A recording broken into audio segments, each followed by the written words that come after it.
Engine install is complete. So now I get to open up the garage and hopefully it runs.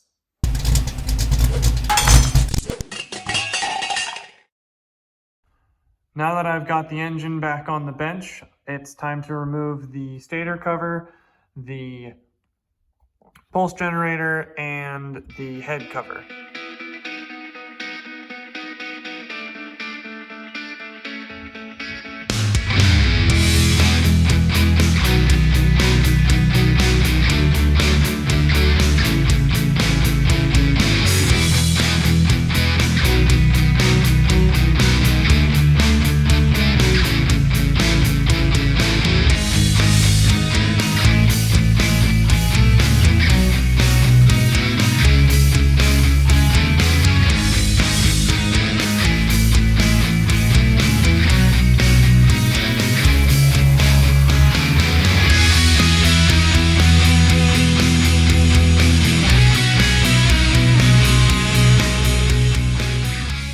Next step is to get these two bolts out.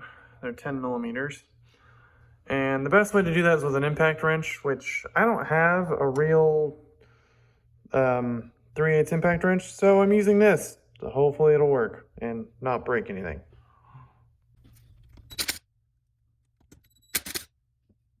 Well, I got that gear out. It's right here. Have the chain secured with a couple zip ties up to this point so it doesn't fall down into the case. And the next step is to pull the camshaft out. Here is the camshaft, and I'm gonna go ahead and do some inspections on this at a later date to make sure everything's still within spec. Looks kind of dirty, looks a little bit worn. Hopefully it's not too bad, but I'll be sure to update on that later. Finally, now with the camshaft out, I can remove these 4 nuts here and the 4 hex bolts on each corner, taking the cover off.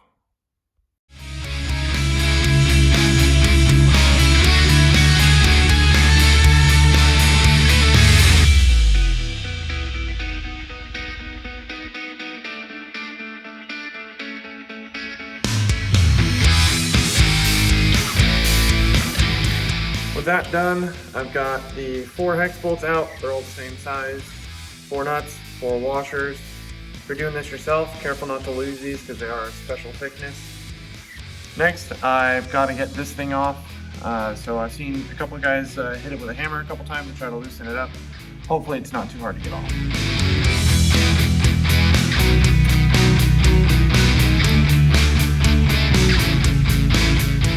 Well, here's the cover. So now I'm going to be taking the lifters off. And in order to do that, I gotta take this screw out. Now this is torqued down, so I'm gonna try to hit it a little bit with the impact driver, try to crack it loose, and then very gently remove it.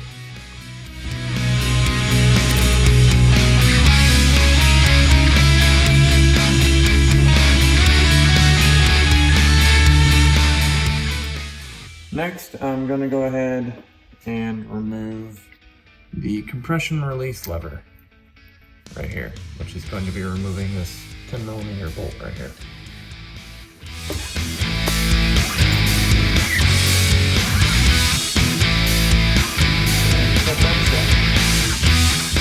Now that we've got the cylinder head cover off, it's time to take off the cylinder head itself and the cylinder.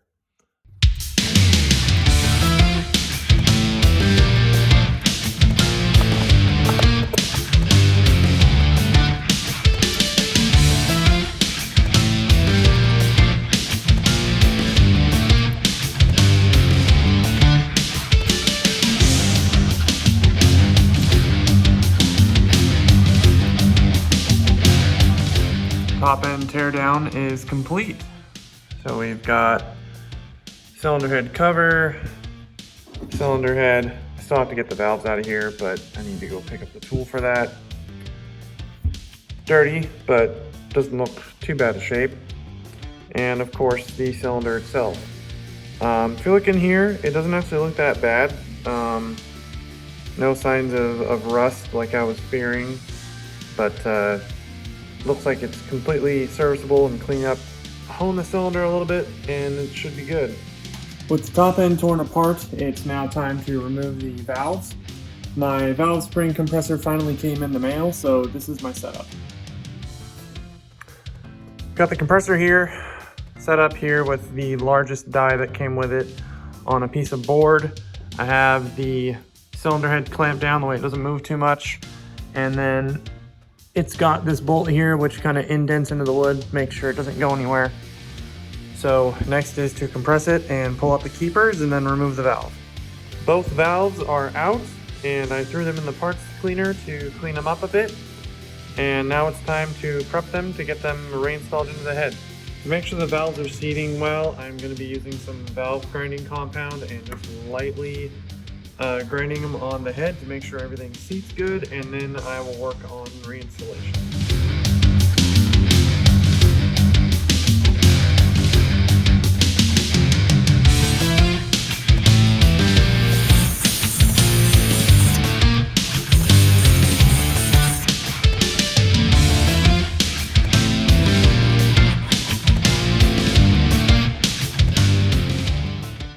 Looks pretty clean now.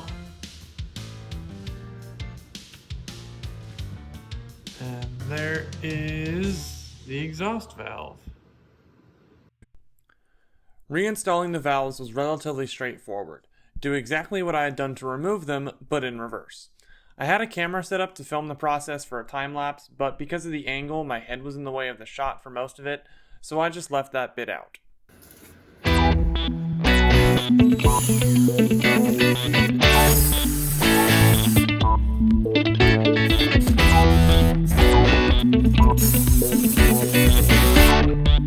Next on the engine, I gotta get this oil seal out because it's leaky and replace it with this guy. And here's the Honda part number.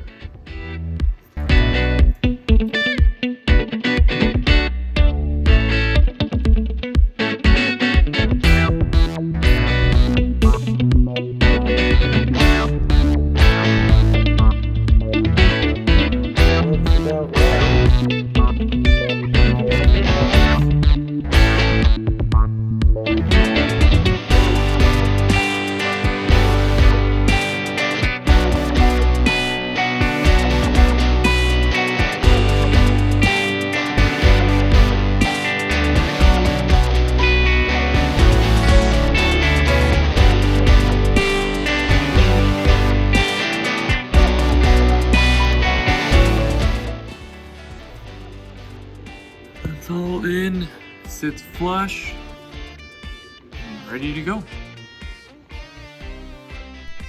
With the shift shaft seal installed, it was time to move on to installing the piston and installing the cylinder. When installing the wrist pin, I used a little bit of grease to help everything slide together easily, as well as some grease for installing the cylinder.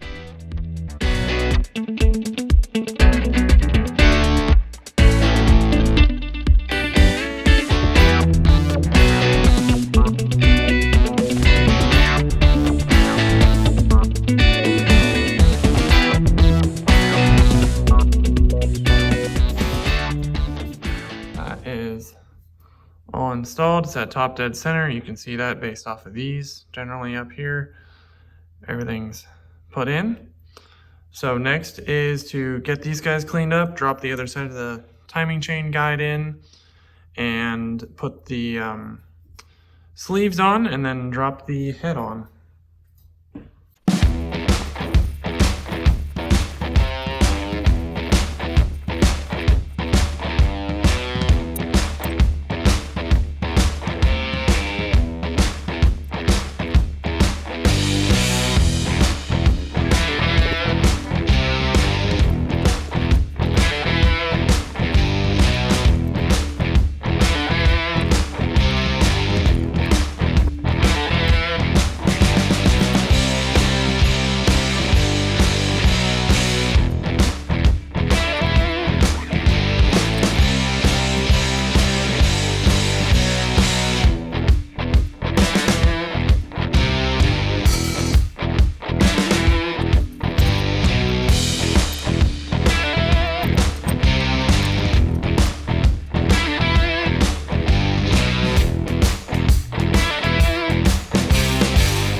that is assemble at the top end. I still have to get my torque wrench and tighten these guys down, but I use the Guten type method for now, and we're gonna go from there. With the top end rebuild complete, it's time to get the bottom reassembled. So here we have left-hand case. It's been cleaned up, everything's been prepped, and the stator case, which has also been prepped, it's ready to go. I haven't replaced this seal. I tested it earlier and it seems to be holding up just fine. So I have one ordered in case I need to replace it in the long term, but for now I'm gonna leave it. I've got the starter gear parts over here and all the bolts I need. So with that, let's get this thing finished up.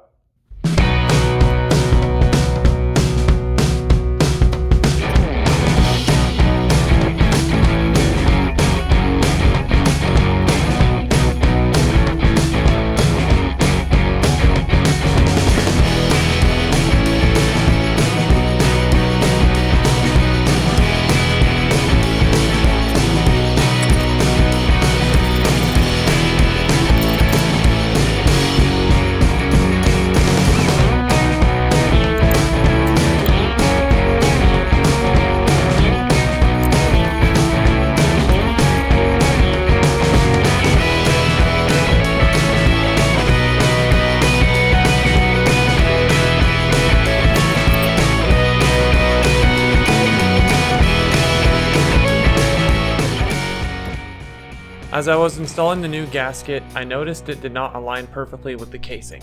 So to mend this, I put the casing in with all the bolts loose so I could work the gasket into place and ensure all the bolts fit where I wanted them to before securing the part on.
Well, I screwed up.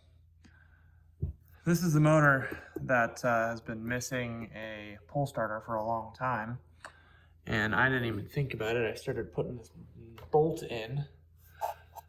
This entire casing here is full of crud.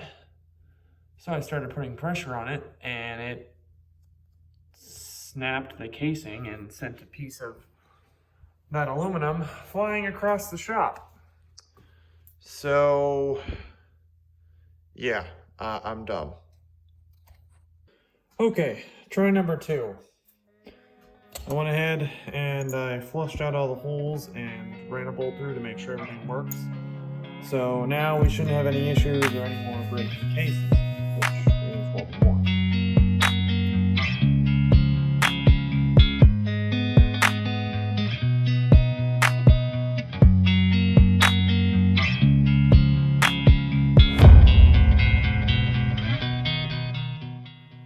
Time for a blood transfusion. I'm going to be taking the fresh oil out of this engine, which is the engine that I ran previously, and it's going to go into the freshly rebuilt engine. Now, the reason why I'm doing this oil has only been ran twice, and if I'm going to be rebuilding this engine next, I need to get the oil out anyway, so I won't be wasting any oil there. And I know that after running this engine for a couple minutes or maybe 1 or 2 times, I'll have to drain it anyway and replace it, because there's going to be contaminants in it from the grease, from putting the piston in, or also just anything else that I used while I was assembling it. I'll want to run some fresh stuff in there. So without further ado, I've got this thing up on jack stand so I can pull the oil out and put it in a fresh pan and then transfer it to the new engine once I get it installed. Engine oil has been removed. It is a lot dirtier than I thought it would be, but it'll work for what I'm trying to do with it. So now let's get it put into the other engine. And just like that, it's done.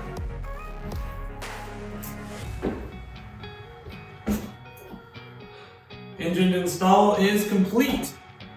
I got everything hooked up, got all the wiring done, got the exhaust reinstalled, chain's in, chain is tightened, and everything's square. So now I can open up the garage and hopefully it runs.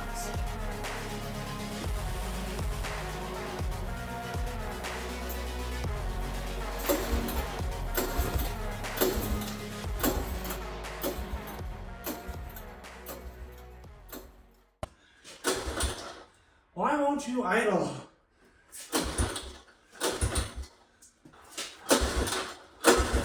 Oh, I'm dumb. Did you forget to turn the gas on again?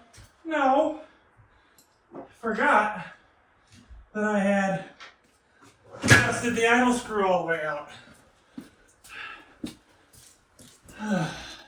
Whoopsie. Whoopsie indeed.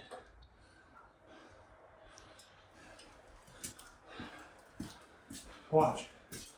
$10 says it'll run down.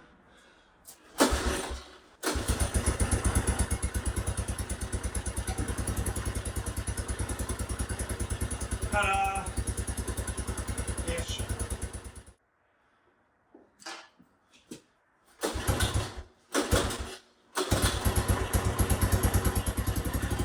There we go.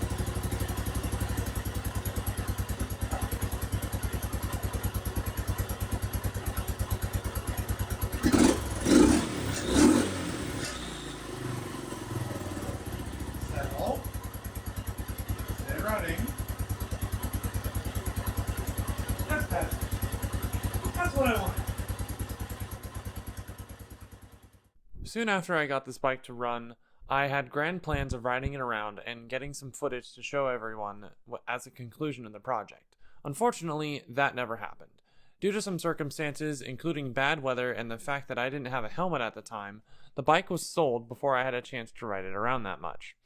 I've had a ton of fun learning about these old Hondas, trying to rebuild this one and properly get it running again. I'm looking forward to taking the skills that I've learned from this process and applying it to the next project. Stick around for the next one, it's going to be a blast.